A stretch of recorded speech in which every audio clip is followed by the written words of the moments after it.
Akaingia Kapernaumu tena baada ya siku kadha wa kadha.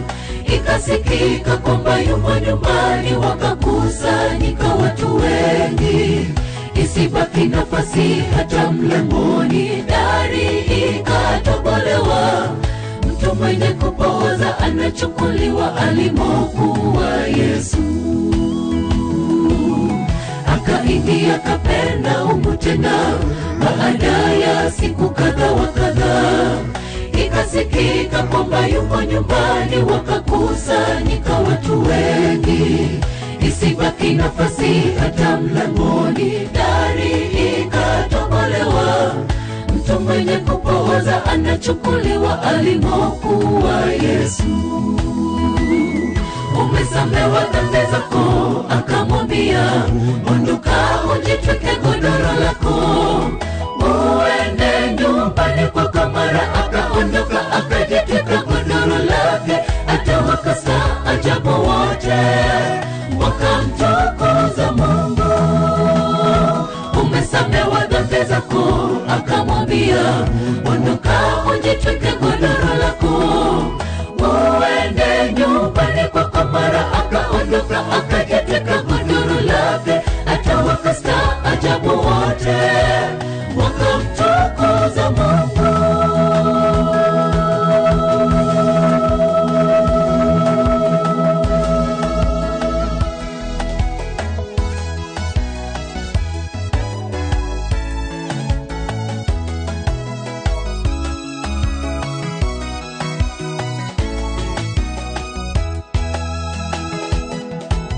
Wana imani dhabiti kwake Bwana, inua macho yako juu mlimani, kwa kuwa mema yote yatoka kwake, aliyefanya mbingu pamoja na nchi.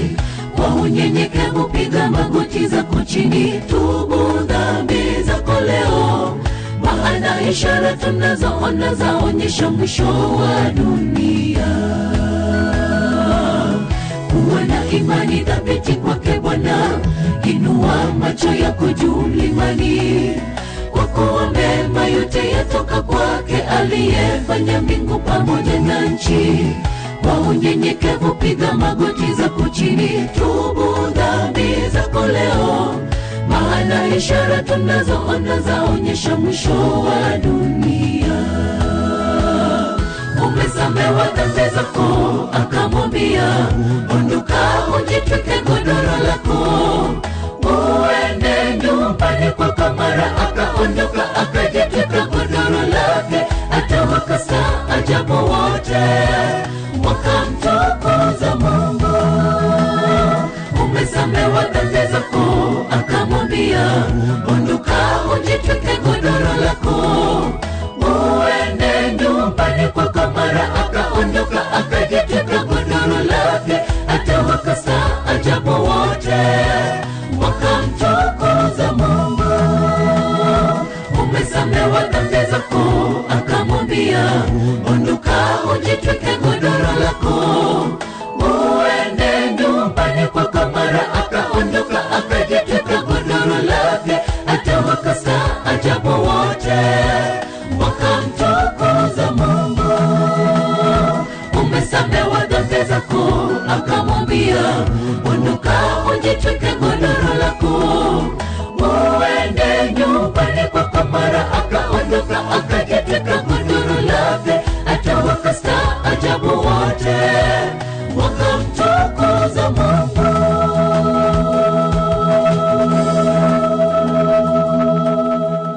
Happy Sabbath jahera mar Injili ngima. Kamora mara maintie arwaki e chenro mar Injili ngima. Injili makelo ngima kod an Lorin Achieng. Sabato maler ni Nyasaye omiyowa kinde wantie kanisa mar Embakasi Central Church, kendo wadwa gone erokamano ahinya Pastor Nyangaka. Erokamano maduong' kuom miyowa kinde kawuono wantie kanisa maber ahinya. Adwa gonu erokamano nikech itune in e chenro mar Injili ngima mondo wawinjane wach Nyasaye. Sapato maler ni wadhi bet gi nono ndiko, kendo Elder Steve Agwa kod Elder David Odote bromio wa nono ndiko mare juma. Wadhi bet gi Sister Alice mabromio wa wach Nyasaye. Kendo okinyi ni wadhi bet gi Sister Maureen mabromio wa sigana mar nyithindo mano lulu mag Yesu. Arwako nikech kawuono wadhi bet gi wende mopogore inyaoronwa ote e 23600 mond imiwane request mari. Biuru machiegni mond wawinjane wach Nyasaye.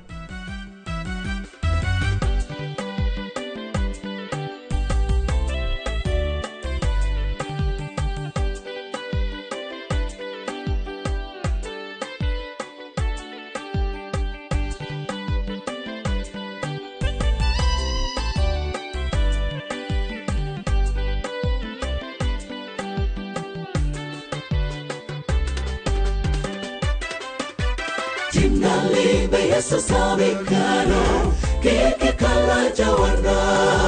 Timnalimbe samiparo niere ye ipare dalawa. Jogo manilimo dutogin johawi ilimo sara maluro dodo. Neilimo luz kendire songi mane ina wendo machunga duaro.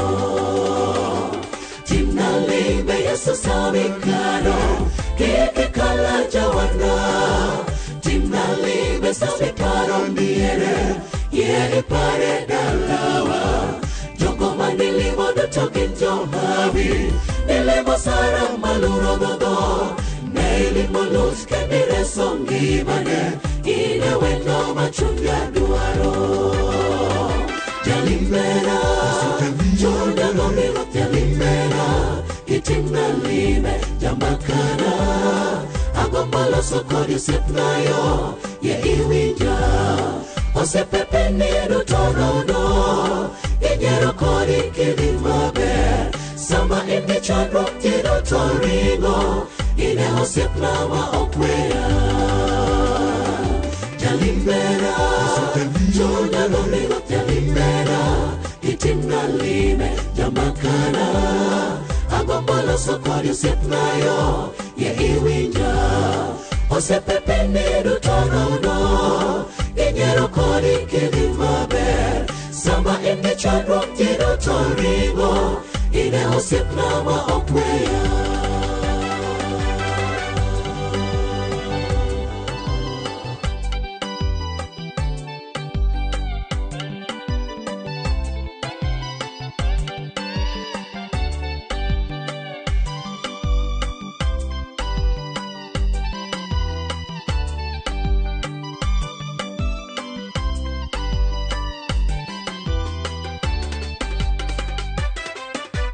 Ineleka pinyo timo muno alongo nyinge jawana. Iniloko sekantomi chayo ye ipare ngimana. Kapiwanga chweka anero tebe irena bade jakondo mula. Gelo na duto aketo komi luanana irengai mayamo luoro.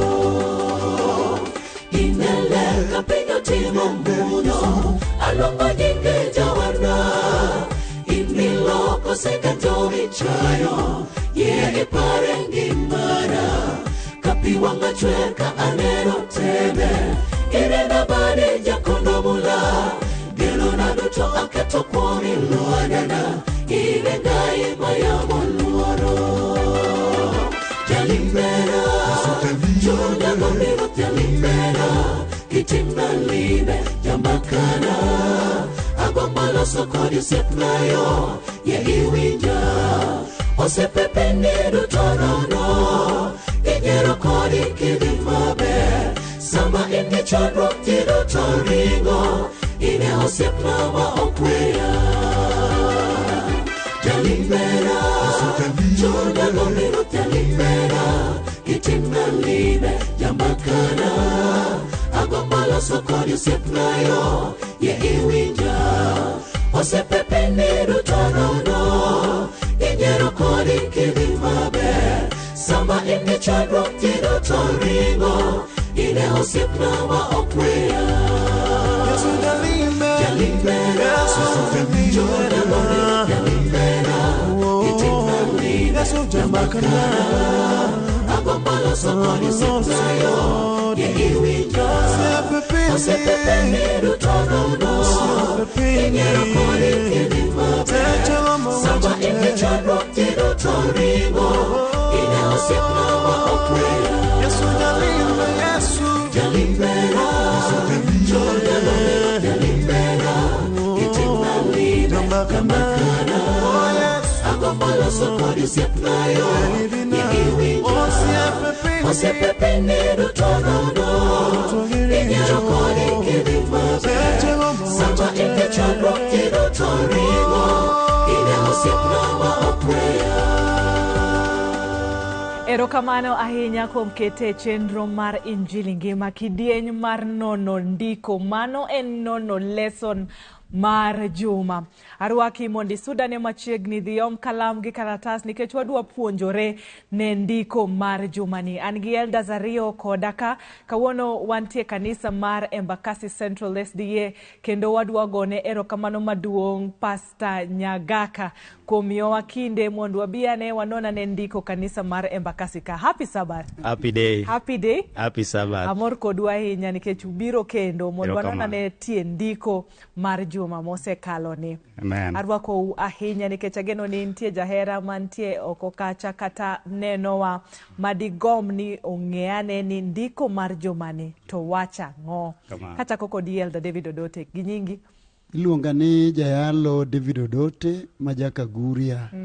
Kendo wadake piny Kabuoch kanisa na en Maro SDA Church Koguta North District Victoria Field ebwo President Okwach. Erokamano. Ingeni Nairobi ka ele Mukariubangi East. Gitaduru. Kata Gitaduru.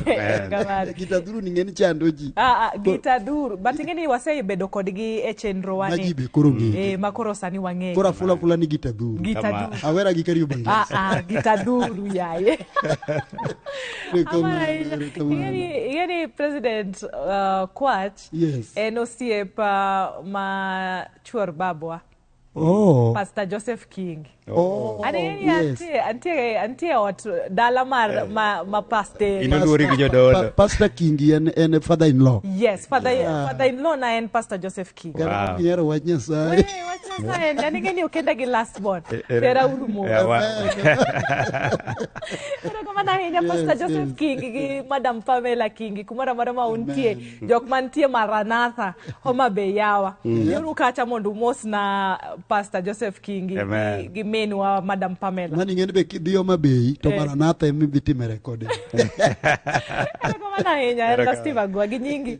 Erokamano Lorin. Nyinga en Jayalo Steve Agwa. Gidala kucha Karachwanyo Kauma. Do ngeni Karachwanyo wasaya area nikechimbi ya Karachwanyo. Of course. Kanisa milongo no Sakwe. Sakwe ne gweng milongo ni Kamgoma. Nairobi kata an koro an Kariobangi men. Monyolo Gitaduru. Koro an gi wuoda ka. Erokamano. Wakona Nyasaye erokamano. Erokamano ingeni gidala be awuok Kind Bay. Nyakindu. Nyarsimbi. Nyakeibi. Nyasimbi. Erokamano. Idhi Simbi otungo kacha. Kamano. Mother Church wa ma joka Kutung. Bas. Yes. Erokamano ahinya. Dia her ni mond ingiswa neni wigni to wawuoye wach mane monditungwa gi juma ma osekadho cha. Aneno kikisungu wacho ni the power of Christ's resurrection. The power of Christ's resurrection en teko mar chier mar Yesu. Yiena monda ngise jaduong' olem mondo kapok wachako. Very good. Elder David. Walem. Wagoni erokamano Nyasachwa maduong' moyienwa okinyi maberni. Wanie wang' jowi ka e Ramogi TV mondo wanon ndiko e lesson. Nyasachwa iber kodwa kendo wawegi ok wanyal. Miwa roho mari mondo yangnwa tiend wechegi. Kendo Nyasachwa jowinjo magwa bende par to moloyo duto wanie ndalo kiche dhi nyime. Nyasachwa ipar kichewa chokruok mari onyal bedo chokruok man gi nengo chak kodwa nyaka watieki e nying Yesu mawarowa. Amen. Erokamano ahinya. Ingeni Elder Steve Agwa kapok idhi mbele. Ka okawacho kanisa mar Soklo SDA. Yo usawo. To gidhi nega nikech koro asewacha kuma kumonyuola to kuma koro asepango dak. Wach Soklo. Pastor Kiginti, yes.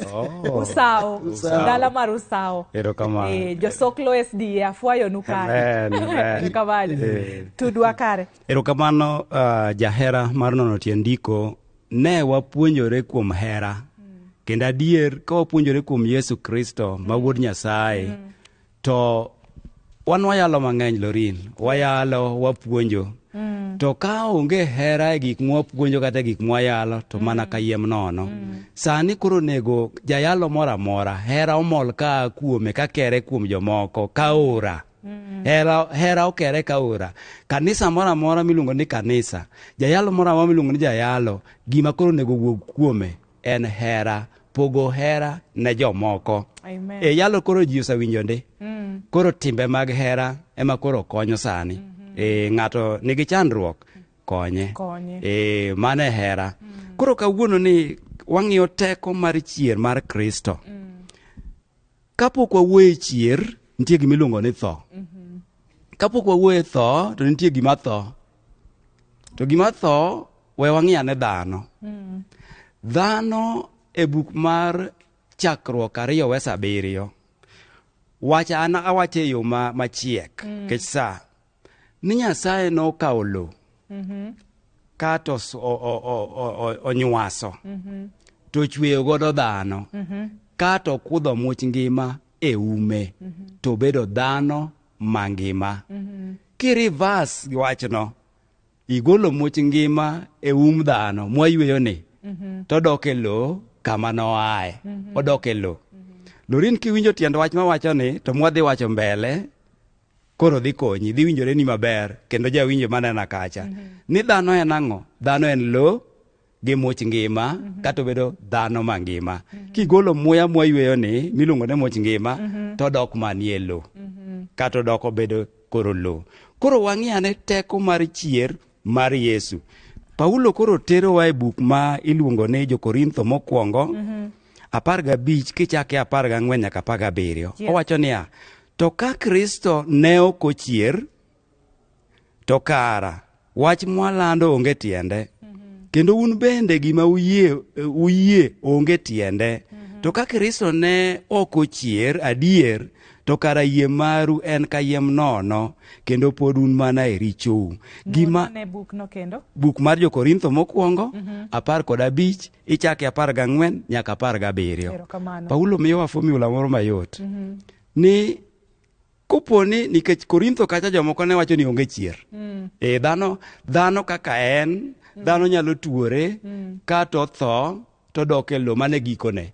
To kata mana kawuono jomoko wacho ni giko piny en mana thoni ka koro isetho in ok ichak iduogi be ok ichak neni. To wadhi fwenyo niya chier Yesu ni Yesu notho to ndalo mar adek nochier. Miyo wageno wan dhano manyapni maringre matuore ni koro wanyalo tho ka wanindo ei Kristo to wabiro chier. Yesu wabiro chiero waka koro duogo. Mane gima Paulo dwa puonjo ka ni kara ka un Jo-Korintho wacho ni Yesu ne ok ochier to kare uyie kuom ang'o? To kare kata yalo mwayalo ni koro nego wawe to kata umbe koro uonge geno nikech koro ok onego wach gimoro amora nikech teko mar Injili en chier mar Yesu e liel. Erokamano. Teko mar Injili en chier mar Yesu kawuok kuom jomotho. Erokamano, the power of Christ's resurrection. Yes. Wadhi e tich ariyo ingeni agwa wacho gani proclaiming the resurrection of Christ. Lando chier mar Kristo. Amen. Jawinjo ma Injili mane joote olando nikech ji ne ok oyie ni Yesu nochier. Tamor ni jorit mane jotend din oketo nodhi orit bur. Mano kisomo buk mare Mathayo 28 wacho ni jorit manoket mondo dhi orit bur sama ne Yesu ochier ne gi witness kendo gidhi Jerusalem ka gidhi wacho ni awa ng'at cha ochier. To ndiko wacho ni jotend din jodolo gi jopuonj chik nomiyogi pesa nundi mondo gidhi giland miriambo ni jopuonjre nobiro timore nade nokwale. Koro Maria gini be kodhi e bur kogwen oyudo ni ng'ano chier. Ma Maria nya Magdala Yesu ofwenyorene kapok otero report malo. Mai odwa mulo Yesu nyise ni kikimula pok atero report. Koro mae wach ma Paulo gini lando. Yes. Kero kwasomo buk mar Jo-Korintho mokwongo, sura 15 verse 1-2 wacho niya. To koro wetena, adwaro paronu wach maber mane apuonjou mondo anyisu tiende. Ne urwake kendo yieu maru ochung' kuome motegno. Bende en ema uyudo warruok kuome. To mana ka usiko e yie gi gima ne apuonjou, kaponi ok uyie kayiem nono. Koro nyithind Nyasaye, wach milando ka mokwongo, Paulo gini lando wach ni Korintho ni Yesu ochier. Yes. Kendo mane wach mane giyudo sama Yesu nofwenyore ne Paulo. Kendo chako wacho ni mane wach ma wantie ma walando. Kendo mano bende wach makelonwa warruok ni Yesu otimore nade? Ochier. Kisomo buk mar Luka, Wadwa somo buk mar Luka. Pinya make mana kama. Make amaka e buk mar Luka. Nikech wach chier mar Nyasaye ni en wach mameta. Amen. Kelonwa warruok kendo adwa ni mondo make gi kanyo. Nikech adwa ni mondo wadhi ane yweyo matin. Yes. Wadhi mana e yweyo machuok. Wasetieko kidieny mokwongo, wadwa duogo gi kidieny mar ariyo. Wadwa dhi e yweyo sani, kik idhi mabor.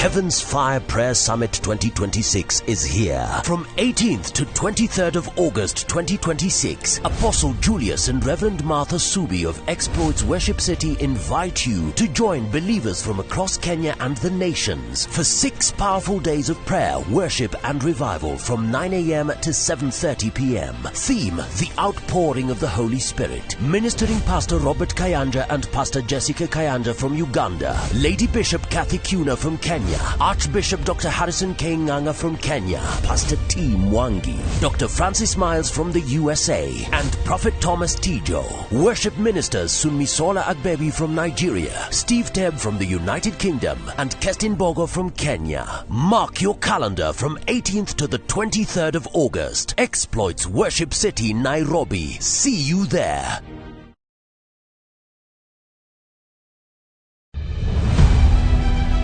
Ng'at manigi chenro mopondo chako wuoth mar hera kod wuondruok. Ichwanya to bok ichwanya nikech koro how. Yiero ma ng'ato timo kelo weche mopondo manyalo ketho gik moko duto. Kuom gik motimo nano nyaka chul kuoro, nyaka manye. To hera nyalo bedo muofu. To seche moko hera en mana gima ichiwo. Kwani nasenya nyisi karango ni en mali, wacha ne mbele ne, wacha ne nyisi karango, ne nyisi ga karango. Sama dira en miriambo. Adoni mundu nyisa nyako ni eno siep. Seche moko hera ok en gima ichiwo, en gima iyudo. Samoro kutiga gi chuny, samoro nyaka itigi pachi. Ewi Nam Cinema, Jumapil, saa 2:15 otieno kod saa 4 otieno. Mana e Ramogi TV.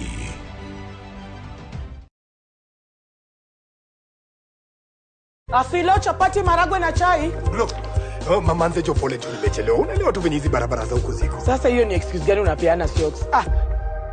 Kasiti, nakuona unaficha nini hapo? Have you missed any episode of Faida Cafe? Watch it now on viewsasa.com for free.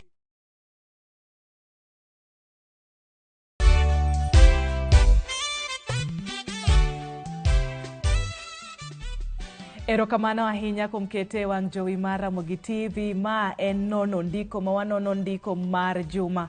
An gi Elda Steve Agwa kod Elda David Odote makonyowa gi nono ndiko mar juma. Waweyo ka wacho ni kitabu mar Luka 24. Mano en chier mar Nyasaye. Yes. Mani dwa somonwa. Wadhi ka watieko iri. Na gombo ni mondo jawinjo to biro somo Luka 24 chakre 44 nyaka 48. Tana dwa somo 48. Wacho niya, un muneno wechegi ema nyaka unyis ji mamoko. Amen. Matiende ni jok mano witness ni Yesu ochier. Gine makoro nyaka gilandi injili ni. Kendo sama nyogi lando injili ni, joka mano sand joote. Nikech gilando ni Yesu otimore nade? Ochier. To jomoko to dagi ni Yesu okotimore nade? Ok ochier. Then wan gi weche ariyo ka. Lando injili gi yie. Ere kaka gigi otudore? Nyaka ng'ato kuong yie ni Yesu nochier. Koko wuok odhi lando injili. Emomiyo jawinjo lando chier mar Kristo mane gima jote no lando. Lorin wan kawuono walando ni Yesu duogo. To ji dodagi ni Yesu ok timre nade? Ok duogo. Emomiyo ka ng'ato tho tiwacho ni an odhi e polo ni Nyasaye okawe. Gik machalo kamago ja Kristo ok onego wachi ni awa Nyasaye okawo ng'ane. Nyasaye okawo ng'ato. To jomotho duto te pod ni abwoye ka.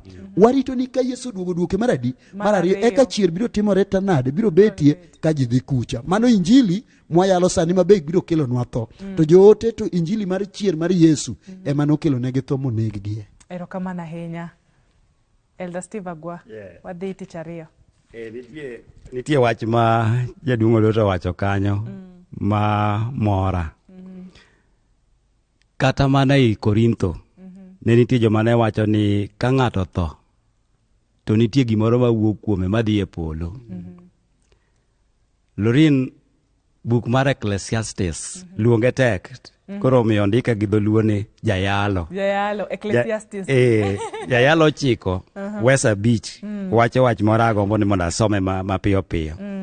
Chutho joma ngima ong'eyo ni gibiro tho. Joma otho to ok ong'eyo gimoro kata matin. Onge pok ma gibiro chako giyudo kendo wich owil kod gi chuth. Hera kod sigu kaachiel gi gombo mane gin go to nosetho kodgi. Ok ginichak gine gimoro amora matimore e piny ka. Tiende ni ng'ama otho, dhok mwatiyogo mar tho tiende ni much ngima wuok kuomi. Dhog polo wacho ni ng'ane nindo. Koro ka Kristo duogo atung'o ywak to biro chiewe kana otho onindo kogeno kuom Kristo. Koro wach moro Paulo wacho kama mit ni Kristo mochier e geno wa kende. Kristo, the risen Christ, yes, our only hope. En geno wa kende. Emomiyo wasome buk ma Jo-Korintho mokwongo 15 chakre 9 nyaka 19 rabora. Ni kare ka Yesu kare ne ok ochier. Bas kata karo lemo wa en kayiem nono. Nikech koro walamo ang'o nikech kwa dak e piny ka wabiro tho to ok wabichier wadhi adhiya kamano. To mano en miriambo nikech ng'at ma wacho adier we amiyi example moro. Yesu odhi e liend Lazaro. Ka nyimine Lazaro ariyo timore nade? Ni owadgi otho. Macha Maria gi Maritha. To Yesu nonego dhi kacha to kawo ndalo 4 kapok odhi. To kodonjo ni to wacho niya ng'iel kidi. To kapok owacho mano to nyiri ka wacho niya Yesu di bed ka owadwa de ok otimore nade? Ok otho. To Yesu to dwoko niya Lazaro nindo. To gin sis ni koro kawo ndalo 4 osetho ni karo tho koro dung. To Yesu wacho ni goluru kidi.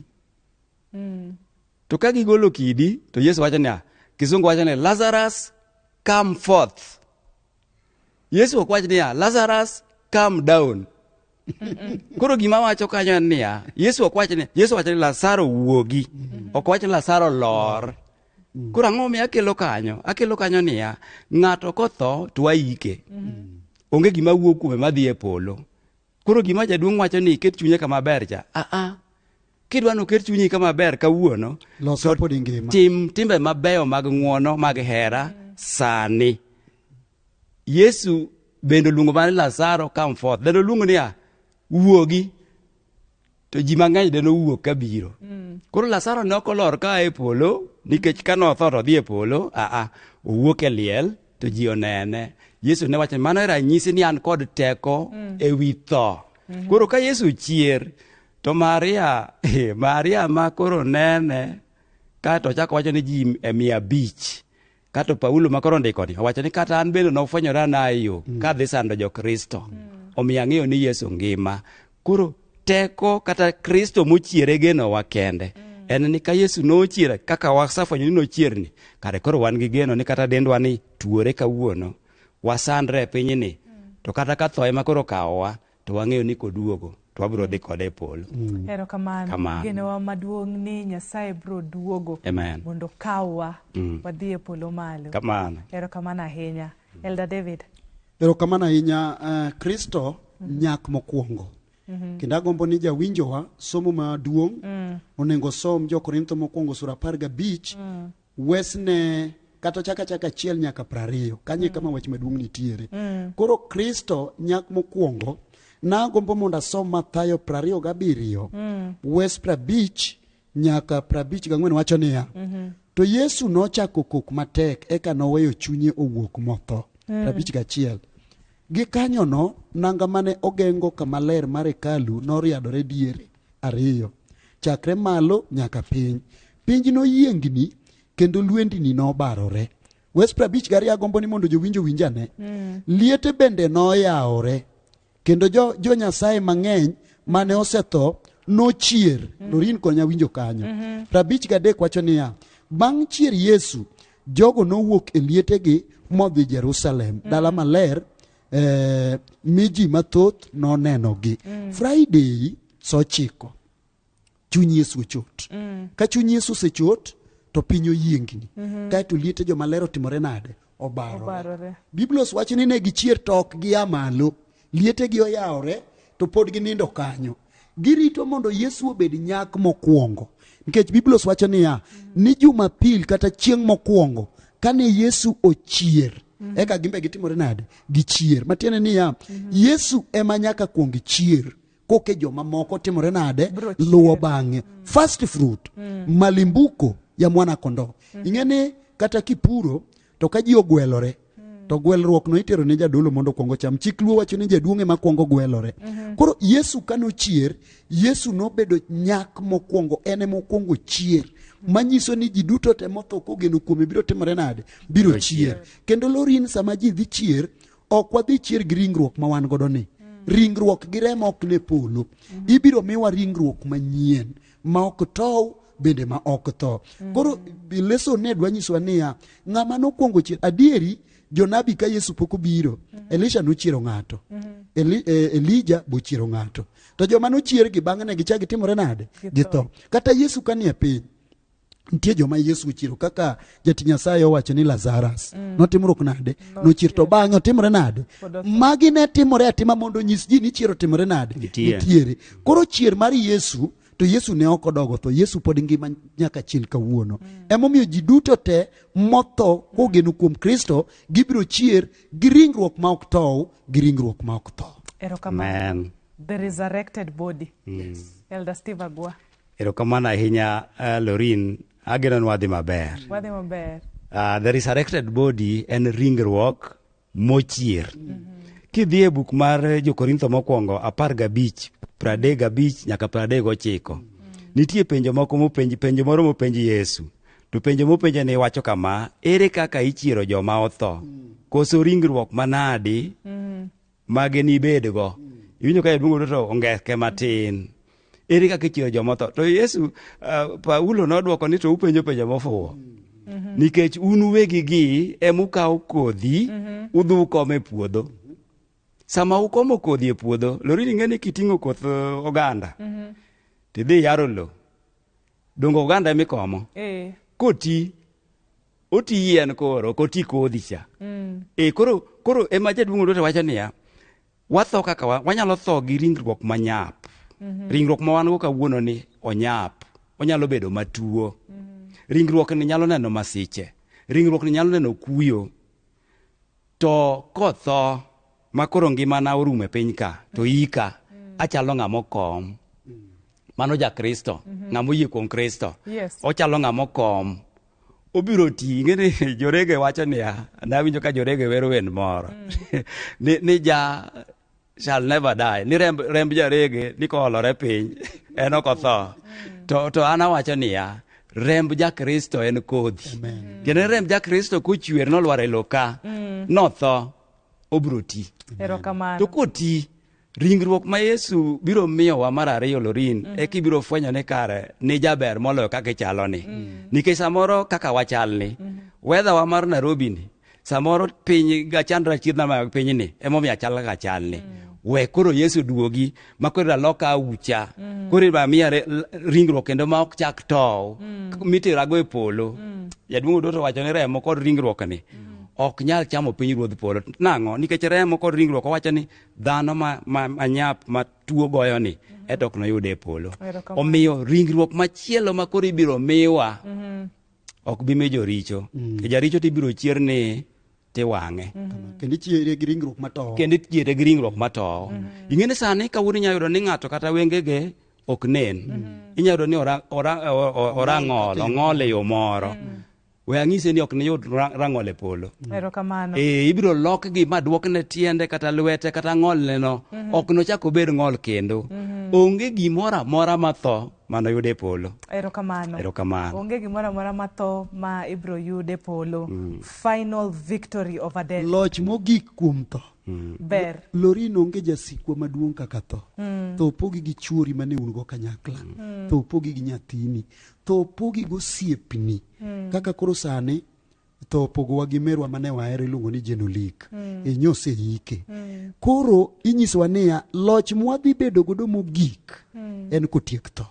Kendo jawinjona buk maduong' mwasomo en Jo-Korintho mokwongo sura 15 wes 54 nyaka 57 maduogo mondo asom kuom thuolo machuokni. Kuom mano ka ringruok matho oserwakore gi ringruok ma ok tow, kendo ka gima tho oserwakore gi gima ok tho, eka weche mondiki e Muma nochop kare niya, tho oselo motiek chuth. In tho, ere lochni? In tho, ere lit mikelo? Lit mar tho en richo, kendo richo yudo teko kuom chik. Wago uru erokamano ni Nyasaye mamiyo walocho kuom Ruodhwa Yesu Kristo. Lorin, wayalo kwang'eyo ni tho ritowa. Kendo ibiro negwa nikech yiewa. Paulo yalo koja chir nikech ong'e ni ringruogni ok cham polo. Ibiro miwa ringruok ma ok tho. Koro e thuolo ma Kristo biro ka chier mokwongo mar jomaler timore, ibiro chwewa chwech manyien, tho kanye mibiro loye chuth. Emomiyo jawinjo mawinja, we luoro tho. Wabedo kwa yie mana kuom Kristo nikech wang'eyo ni wabiro nindo. To kendo nitiere chier mar jomaler. Koro mane gima watimo mondo walos winjruok wa gi Nyasaye kapod thuolo nitiere mondo kwa nindo to wanind kuom Yesu kobiro chiero nyithinde. Lorino chiewa. Abiro bedo mamor karomo kodi e polo. Nikoro chiw kik wabede injili ngima ni wadhi koso polo. Jawinjo in bende. Erokamano ahinya. Wach mogik Elder Steve Agwa.